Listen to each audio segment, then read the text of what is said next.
The papyrus, put it on my table every month. I don't wanna be sad. Don't even try to hide it. No, I don't wanna lose it. And you say how it is, it's so inviting. The papyrus, we're all so alive. The papyrus. Hello and welcome to the Papyrus TV News Update. First, the headlines. Curfew declared in Oyo ahead of Alaafin Rites. Tinubu appoints Atahiru Jega as special advisor. Abuja community faces severe water crisis. Group demands urgent action.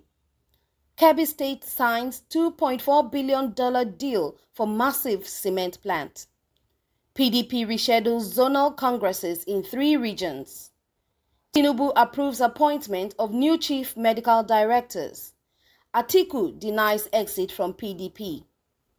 The news in details.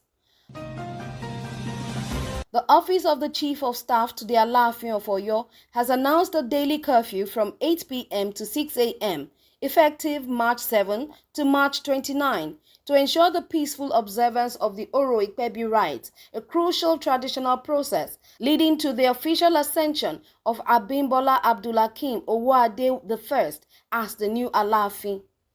According to Rotimi Oshuntola, Chief of Staff to the Alaafin, residents of Oyo town must comply strictly with the curfew, as movements will be strictly prohibited during the restricted hours.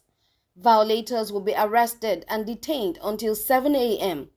The Oro Ikpebi rites signify the absolute seclusion of the Alaafin, a sacred tradition that must be respected by all, Oshuntola emphasized. Also, the Alaafin still remains a subject of legal and political dispute. The Oyomesi, Oyo's traditional kingmakers, originally selected Lukman Gbadegesi from a pool of 82 candidates. However, Governor Seyi Makinde refused to approve his appointment, raising concerns over the selection process. This disagreement led to a legal battle between the kingmakers and the Oyo State government, with the Court of Appeal now expected to decide on the matter. Despite these controversies, Governor Makinde proceeded to appoint Abimbola Abdulakim Owode I as the new Alaafin in January, sparking criticisms from traditionalists who see it as a breach of Oyo's customs. Meanwhile, President Bola Tinubu has appointed former INEC chairman Professor Atahiru Jega as special advisor and coordinator of the Presidential Livestock Reform Initiative. The appointment, announced on Friday, March 7th, is expected to drive more reforms in Nigeria's livestock sector, improving agricultural productivity and addressing conflicts between farmers and herders. Jega, a former vice-chancellor of Bayero University, Kano, co-chaired the Presidential Livestock Committee, which recommended key changes to modernize livestock management.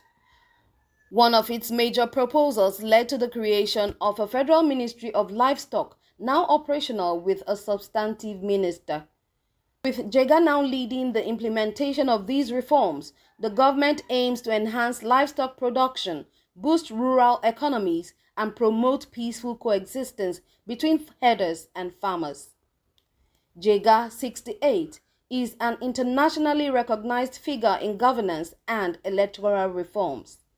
He previously served as INEC chairman from 2010 to 2015, overseeing Nigeria's transition to credible elections. His appointment signals President Tinubu's commitment to strengthening agricultural policies and addressing the long-standing challenges in Nigeria's livestock sector.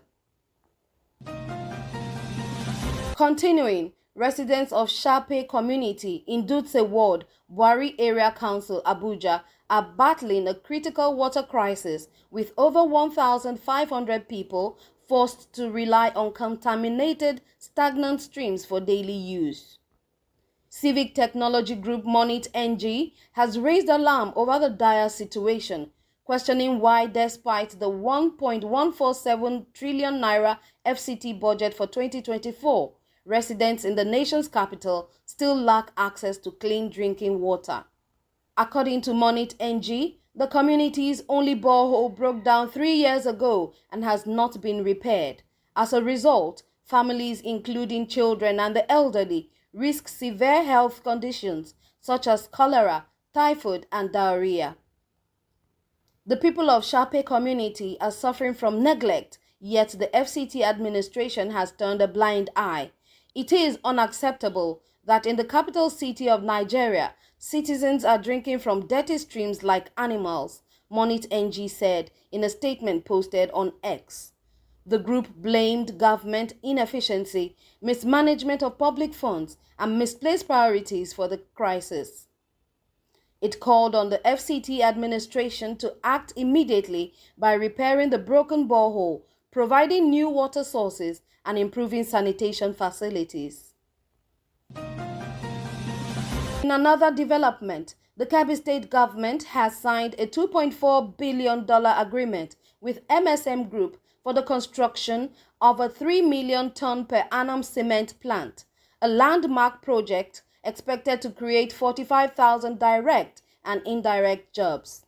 The signing ceremony held in Abuja on Friday, March 7, and was attended by top officials from the Kebbi State government, the federal government, and MSM Group. Governor Nasiru Idris hailed the project as a huge milestone for Kebbi State, emphasizing that it will boost industrialization, job creation, and economic growth. He assured MSM Group of the government's full support, promising an enabling business environment to facilitate smooth operations. Minister of Finance Wale Edun highlighted the strategic location of the cement plant, which positions it for exports under the African Continental Free Trade Agreement (AfCFTA). Kebbi's proximity to neighboring countries makes this plant a key player in Africa's cement industry, Edun stated. He also reaffirmed that the project aligns with President Tinubu's economic policies aimed at attracting private sector investments, boosting productivity, and reducing poverty. The Minister for Budget and Economic Planning, Senator Abubakar Atiku Balgudu, described the investment as a direct result of the Renewed Hope agenda, which fosters an investor-friendly business climate. Chairman of MSM Group, Alhaji Muazzam Mairawani, credited the Kebbi State government for creating a conducive investment environment, assuring that the project will be completed as scheduled.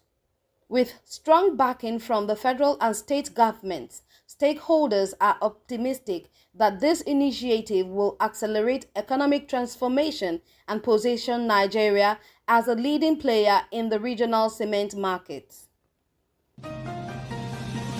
Moving on, the National Working Committee (NWC) of the People's Democratic Party (PDP) has announced new dates for its previously postponed zonal congresses in the South-South, Southwest, and North-Central regions.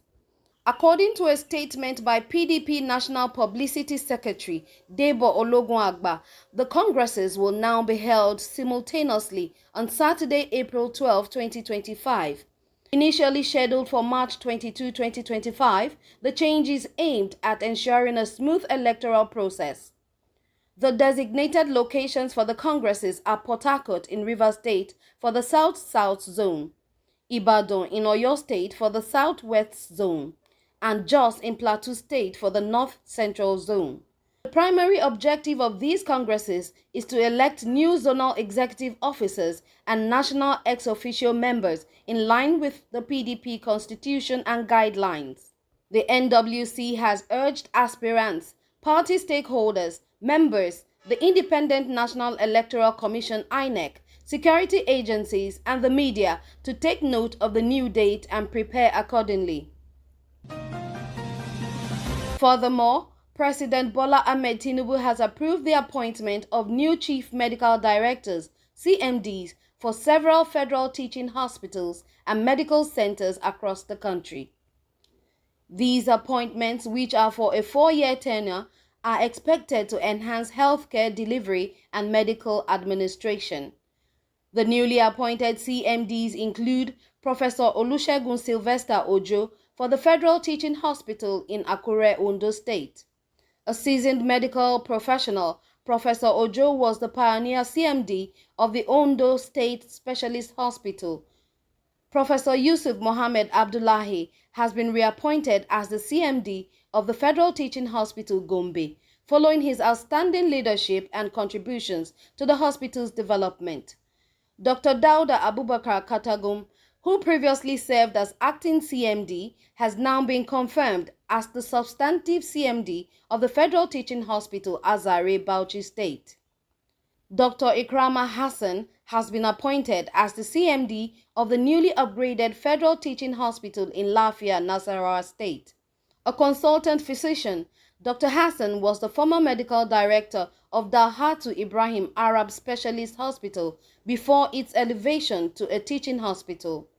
Dr. Ali Mohammed Ramat, a renowned consultant orthopedic and spine surgeon, has been appointed as the CMD of the newly established National Orthopedic Hospital in Maiduguri, Borno State.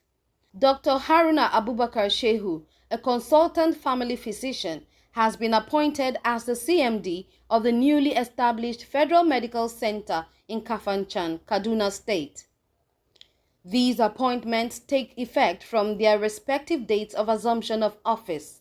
Notably, Professor Yusuf Mohammed Abdullahi's second term began on September 5, 2024, while Dr. Dauda Abubakar Katagum's tenure at the Federal University of Health Sciences Teaching Hospital Azare commenced on December 6, 2024.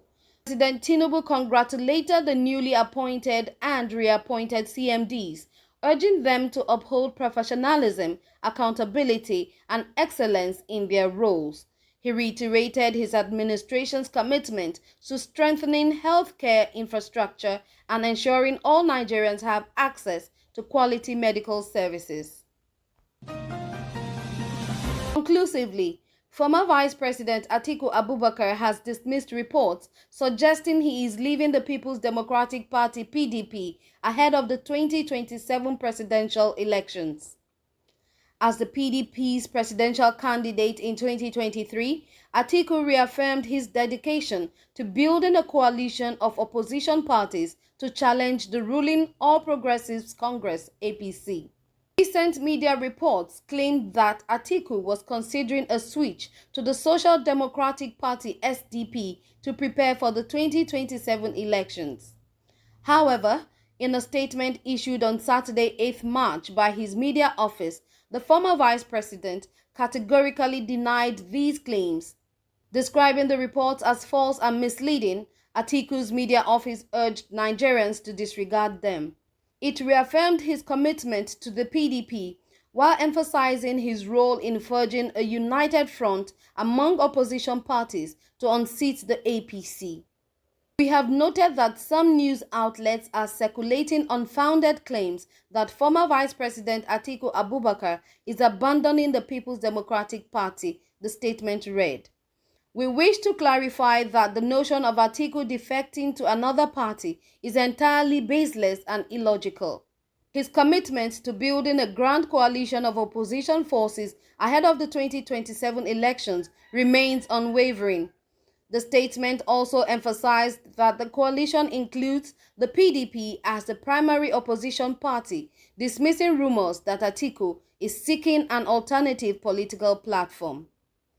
It is therefore inaccurate and unfounded to suggest that the Waziri of Adamawa is forsaking the PDP. Such a claim contradicts the goal of the Grand Coalition, which the former vice president is actively promoting alongside other distinguished political leaders. The media office concluded by warning against false narratives aimed at sowing confusion within the opposition, urging Nigerians to focus on the broader goal of rescuing the country from the grip of the APC. The papyrus.